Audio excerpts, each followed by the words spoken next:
All right, what's going on YouTube? It's your man, Mr. Lux, aka the Married Gamer, and we're back with another MLB The Show 26 What's New video. They drop these every Thursday, and they follow it up Thursday afternoon with an actual live stream to go more in depth. Today is going to be going over the What's New franchise, and I have to be honest that I haven't been like deep into franchise mode in MLB The Show's titles. I'm mostly a Road to the Show, and then the past few years I've been mostly Diamond Dynasty, because at least for Diamond Dynasty, it's the least intrusive of the like card game modes. But at least with MLB The Show, you can have a really good competitive team without spending any money. So that's where I spent most of my time. So I want to try to get into franchise because like playing NCAA 26, I'm play the dynasty mode. So I want to get more into these franchise kind of game modes and play them for long term and understanding how to have a good farm system and going through the draft and doing all those things. So that's what I'm looking for to do in MLB The Show 26. So I have not looked at this video at all. As you can see there's no scrub bar here that shows what I've watched for this new video.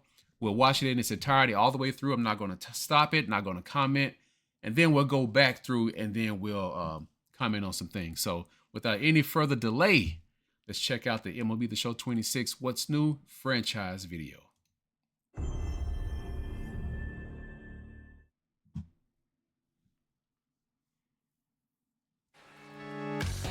What's up, MLB The Show fans? Jessica Mendoza with you again for Fielding Feedback. You asked for more front office action, and franchise mode in MLB The Show 26 is delivering our most realistic, dynamic deal-making experience yet. For the rookies out there, franchise mode gives you the opportunity to run an MLB front office. You can streamline your reign as GM by customizing your level of participation in club staffing and player contract negotiations. That's good. And you can also extend your executive era with custom game entry by playing as few or as many moments throughout the season as you prefer. Choose when to take over the sticks for pivotal games without the need to play every inning. Buckle up, GMs, because we've built a brand new trade hub that is a true one-stop shop for all trade-related business. I'm talking about a central dashboard for creating and reviewing offers, trade targets, trade blocks, trade rumors, and more. And you'll need all the information you can get to make big moves because this year we've updated the logic across the entire trade landscape. No more ripping off the CPU with unrealistic blockbusters. Player valuations are at the core of front office operations, which is why we revamped the valuation equations for all-stars and prospects alike. Even farm system rankings have been incorporated into our new trade logic. And for the MVP level franchise cornerstones, we've added new, untouchable player logic, which makes it nearly impossible to pry foundational stars away from their clubs mid-season. For every proposed trade, the CPU now takes into account competitive factors that make the deal-making experience more challenging and true to life. Let's break them down. Season standings. Good luck unloading your aging all-stars on last-place teams. Clubs in rebuilding mode want young, controllable assets. Meanwhile, contending teams will be on the hunt for specific pieces to get them over the hump in October, like utility infielders, left-handed relievers, or one last bat for their bench. But even if you possess those pieces, the deals could still be challenging to pull off because opposing GMs will have their own agendas and strategies. Races and rivalries. Teams bound for the postseason won't be excited about boosting the prospects of potential playoff opponents or investing the future of their division rivals. You know the Yankees and Red Sox aren't doing each other any favors. Market size constraints will also play a role in how receptive potential trade partners are to proposed deals. Smaller market clubs will pass on high-priced talent on long-term deals, whereas big city teams might target all of the win-now war on your roster. Premium position value also factors into the trade market in franchise mode. Deals for shortstops, starting pitchers, catchers, and center fielders will carry a premium price tag. But there's even more to account for because market sentiment will also be considered in all proposed trades, which means that if the trading block is saturated with shortstops, there will be buyer's market bargains to be found, at least while supplies last. Franchise mode, timing is everything. Due to popular demand, we've gotten rid of Insta Trades in 2026 and reintroduced the trade delay system as well as pending offers. That means you'll have time to study trade rumors, shop offers, and make or respond to counter offers. But don't take too long because your rivals will happily block your trades or steal your deals. Plus, keep an eye out for false trade rumors around the league with Fog of War. And do your homework before making the move to get your star. It's all part of the overhauled organizational strategy and immersive gamesmanship of franchise mode. And don't worry, we're also giving you the additional trade slot you've been asking for. You can now engineer 4-for-4 trades and 8-player package in MLB The Show 26. Not to be lost amidst the trading logic overhaul are the massive upgrades to lineup and rotation logic in franchise mode. We've modernized batting orders and pitching rotations to reflect current MLB patterns and trends. No more speed-only leadoff men or bunt-first batters in the two-hole.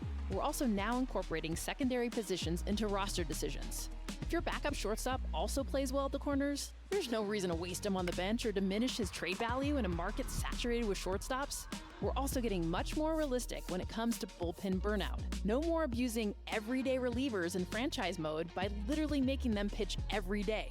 Successful franchises need a well-rounded pitching staff, so you better balance your bullpen in MLB The Show 26. And speaking of protecting pitchers, we're also excited to introduce bullpen games, where you can pitch complete games by committee. You can either choose when your squad plays a bullpen game or rely on the CPU to make the call in simulation mode. No matter whether you're a first-time GM or a legendary executive, you can shape the future of a franchise by making big moves in big moments in MLB The Show 26. See you on the field or at the winter meetings. Well, all right. All right, so this video was heavily focused on trades for franchise. I mean, outside of that, I didn't see much else. But I mean, when you talk about franchise mode, I guess that's kind of like a big piece of it. So the guys who played franchise mode, just let me know, how do you feel about what you've seen in the video? Is that enough to make you be motivated to play franchise even more this year? So let's go through this a little bit at a time. Action and franchise mode in MLB The Show 26 is delivering. Our franchise mode gives you the opportunity to run customize an MLB front office. Now this is going to be good for people like me who want to get into franchise but not really deep into all the nuts and bolts of it, because like I said, I don't know a lot of this stuff. I don't know about all the different timelines and when you have to do certain things and the Rule 5 or whatever it's called. So how would you like to experience your franchise? Take full control. Team control, manage up to 30 teams. No. Gameplay, play full games, manage, player lock, or set custom game entry conditions. Task management, you hit 12. So you get 12 task managements.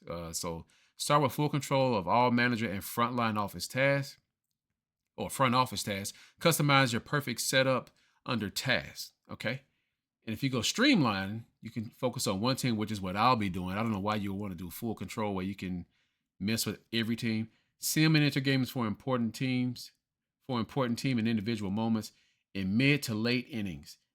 Estimated to enter 94 games with default settings. Also customizable. Okay.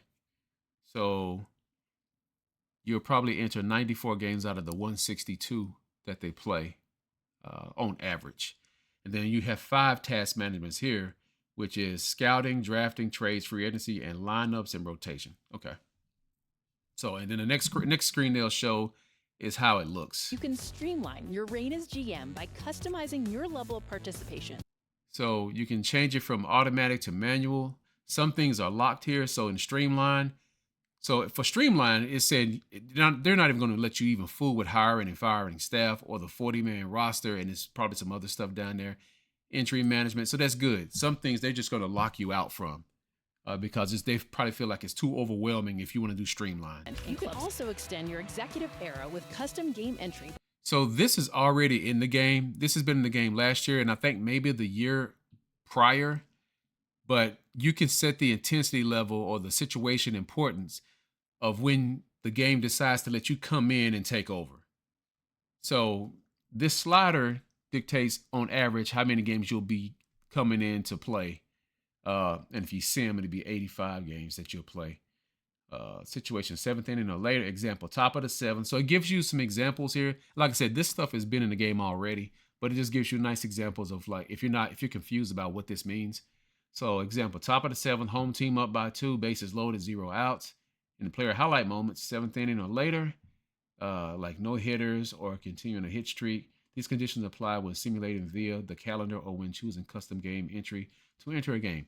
So we'll probably see some of this stuff change on the side as if she few moves or it. as many moments throughout the So season. then it brings you here when it's time for you to see the situation importance. This is very high, home team up by 2, bases loaded, which is good. Like I know a lot of the purists out there be like, you should want to play every inning to get the full immersion, which I agree to a point. But when you're talking about playing a video game and it's all about getting into the action, maximizing your time that you have to play the game. If you only have like an hour to play, but you want to try to get through a whole month's worth of games, boom. And it helped move your franchise along. So therefore you won't have to feel like this franchise is gonna be a slog for the entire, next 3 to 4 months. You want to kind of get to the offseason, see what you can get in the draft, build up your team, look at your farm system, see how your AAA and AA teams are doing. So I don't have a problem with it, especially for people who want to do it this way. It's not a problem. All right. So from this point on, this is not even a minute in. We're 52 seconds in, and they spent the majority of the rest of this video, the next probably 4 minutes and 15 seconds during there, talking about trades. So new trade hub and upgraded trade logic. Now, like I said, I don't play franchise a whole lot, so I don't even get to the point where I start messing with the trade hub. I mean, I know you can do it at the beginning. You can set like players that you want to put on the trading block and all that, but I don't get too deep into it because it's just a little bit too much for me to fool with. But for those of you who do, like, what does this excite you? So these are the untouchables. So these people that you put in, okay, so you add the untouchables. The game doesn't decide for you, so you can put in the untouchables. Select. So is this saying you can select up to 20 players to be untouchables? It's kind of crazy. So you can select up to 3 positions to focus on your, I guess would this be scouting? I think this is the scouting part because this looks like scouting. This is something we've seen like last week. So this is like the player card now is kind of condensed to where you get more information on the screen. So you have your quirks over here, shows that Jose Ramirez has 9 quirks. And then you can go down further right here and you can get like more detail about these quirks and some of the other things with this player. It kind of feels like this right here is an average of these numbers, but some categories it doesn't make enough sense. Maybe that could have been a bad screenshot they showed like the previous weeks. But let's see. So ability is 80 and then 74 in fielding. Could be. So the directionals here. I think this was in the game like last year and the years before, but now what they're doing is, so when your player has when the ball is hit in play and your fielder has like a certain color icon that shows, based on the direction that the ball is going and you're trying to field it, it'll show yellow for like, average fielding, blue for a great reaction. All this does right here, this is now putting a stat line to those directions. So fundamentally, there's nothing going to change within fielding, at least in my opinion. It's just now we can see right here, like what type of fielder this person is and going in different directions. All right, trade withdrawn. So Jacob deGrom and Chris Martin. Jacob deGrom was an A potential. Chris Martin is a B potential. And the Orioles are trying to give up 2 C potentials. And see, the phone conversation says, "We can't wait for your decision any longer. Contact us again if you want to make a deal." What? Why would they even do this deal? Now you got 2 C potential players that you're trying to give up for this? Nah. PU now takes into account competitive. So what determines that the trade will go through? Is it based off of the budget? I know it should be other factors, of course, but I'm trying to figure out. I don't see anything on here that shows like a meter of the acceptability of the trade between both teams other than this right here. Factors that make the deal-making experience more challenging and so the trade hub again. Market sentiment, buyer's market, trade prices may be discounted as a large number of teams are looking to sell. Positional markets, starting pitcher abundance could lead to trade bargains for buyers. Left field, bidding wars could lead to high prices. Yeah, there's a lot of stuff on the screen. True to life. Let's break them down. Season standings. Good luck unloading your aging all-stars on last place. Okay, so this trade was rejected because there's a 33-year-old Jock Peterson. You're trying to give him to the offer missed on both fit and value. So I guess you have to highlight these players to see, what their ages are, but assuming they're probably young players and he's on the downside of his career, clearly, and he see potential. Strengths will also play a role. Okay, that's kind of okay. Let me understand this. I'm trying to figure out what they're really saying right here with this races and rivalries. Teams bound for the postseason won't be excited about boosting the prospects of potential playoff opponents or investing the future of their division rivals. The Yankees and Red Sox aren't doing each other any favors. Market size. So what does that even mean, though? What are they actually saying? Okay, you don't want to boost the market value of your rivals, players or prospects. I don't know what that means. Like, they didn't really go into depth about what kind of mechanics are in place to make this a thing. They just kind of threw something in the video. That's what it seems like. Size constraints will also play a role in how receptive potential trade partners are to proposed deals. Okay, and the market size impacts, that could be pretty cool and realistic if it's done right. Smaller market clubs will pass on high-priced talent on long-term deals, whereas big city teams might target all of the win-now war on your roster. Premium position value also factors in position scarcity impact values.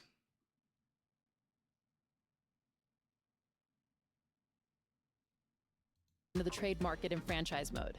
Deals for shortstops, starting pitchers, catchers, and center fielders will carry a premium price tag. But there's even more to account for because market sentiment will also be considered in all proposed trades, which means that if the trading block is saturated with shortstops, there will be buyer's market bargains to be found. At least while supplies last. Okay. Franchise mode, timing is everything. Due to popular demand, we've gotten rid of Insta Trades in 2026 and reintroduced the trade delay system as well as pending offers. That means you'll have time to study trade rumors, shop offers, and make or respond to counter offers. But don't take too long because your rivals will happily block your trade. Brady Singer is being mentioned as part of a possible trade package to the Astros. Okay, so I'm assuming that we are, in this screenshot, the player is for the Rangers team, and we're getting this update about a rumor. Trades or steal your deals. Plus, keep an eye out for false trade rumors. So this right, she said false trade rumors. So I'm assuming they want us to kind of look at this. So the Yankees have put Trent Grisham on the trading block. But what's the purpose, though? False trade rumors, what does that do? Around the league with fog of war. And do your homework before making the move to get your star. It's all part of the overhauled organizational strategy and immersive gamesmanship of franchise mode. And don't worry, we're also giving you the additional trade slot you've been asking for. You can now engineer 4-for-4 trades and 8-player package in MLB The Show 26. How big is this? I'm just curious because I don't know how big this is. So in previous years, there's been, you could do 3-player trades. How big is a 4-player trade? How common is it in real life? Let me know in the comments. Is this a game changer for people who are into franchise? Curious. Not to be lost amidst the trading logic overhaul are the massive upgrades to lineup and rotation logic in franchise mode. So this has been something that they talked about early on. Some of the changes coming in MLB The Show 26. And this is a good change, especially when you get deep into your franchise and, your years down the road. It will adjust your lineup based off of what teams are doing nowadays. Like she said in the video, your fastest runner may not always bat leadoff. Your second person may not be always your best bunter. So it may be your best hitter may go second. So this is good to see, a little more dynamic lineups. We've modernized batting orders and pitching rotations to reflect current MLB patterns and trends. No more speed-only leadoff men or bunt-first batters in the two-hole. We're also now incorporating secondary positions into roster decisions. Secondary positions into roster decisions. Okay, so the game was never doing that. So if you have a player that can play third base and second base or whatever, the game didn't. So like this person is a primary right fielder, but he has a third base and left field secondary. So the game will just start subbing him in, especially if he has good production. Is that what they're saying? They weren't doing this before. I'm like, so what's the point of having secondary positions if this wasn't impacting franchise? I don't know.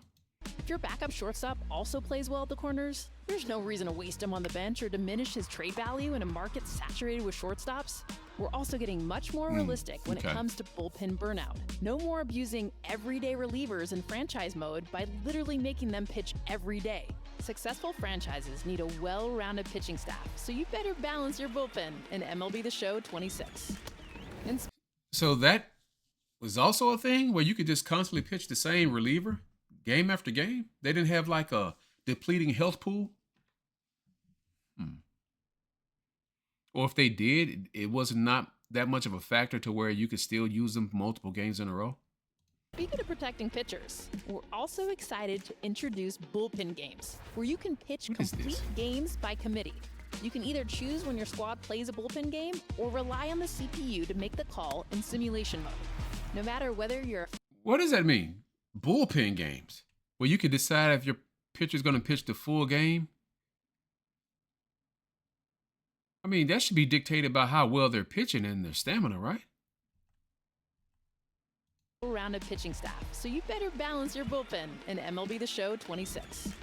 And speaking of protecting pitchers, so for the first time, bullpen games. I don't understand this.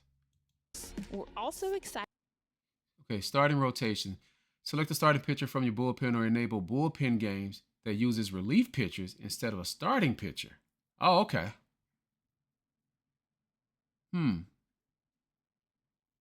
So how common is this in real MLB? To introduce bullpen games, where you can pitch complete games by committee. You can either choose when your squad plays a bullpen game or rely on the CPU to make the call in simulation mode. No matter whether you're a first-time GM or a legendary... PPI list. What is that? I have no idea what that is. Let me know in the comments. What is the PPI list? I'm sure it's probably player something. You can shape the future of a franchise by making big moves in big moments in MLB The Show 26. See you on the field or at the winter meeting. All right, so let me go back up a little bit here. Let's look at this last screen. So this is the front office screen or the calendar screen. Top off-season transactions. Okay, you can look at what they got on the screen here, then hit triangle to get all the transactions. Winter meetings. See, stuff like this, like the winter meetings and all that, the Rule 5 draft, and I don't know what that stuff is. I need to brush up on my knowledge, though. Need to do some chat GPT and some Wikipedia and all this stuff. Baseball reference or something like that. Maybe they have that information as well. And then arbitration. See, a lot of these things, I've heard these terms before, and I know it has to deal with how, like, when you can sign players or things of that nature, or, you know, people's contracts, but I don't know all the nuance of it. And to me, it just seems like it'll just slow me down too much in terms of how to, you know, play in the game. But I would imagine people who really want to get deep into their franchise mode, that this is the stuff that they probably get more geeked up about that kind of stuff versus like playing the games, because they're into more team building rather than just like team performance. But okay, so that is the video. That is all that we got for the franchise new update, or the what do they call these things? What's new video. I don't know if this is enough for those people who are really deep in the franchise. I know trade is a big part of it, and you know, maybe it is enough, but we'll have to see. We'll have to see. So With all that being said, guys, I want you to let me know down in the comments below, what is your thought on this particular video, the What's New franchise video? What is, motivating you about franchise based on what you're seeing, or what has not motivated you or made you feel like, I don't know if I'm really going to buy this game because I don't see enough there to warrant a purchase for MLB The Show 26. But we'll see how things go. Thank you for watching. I'm Mr. Lux, aka The Married Gamer, and I'm out. Peace.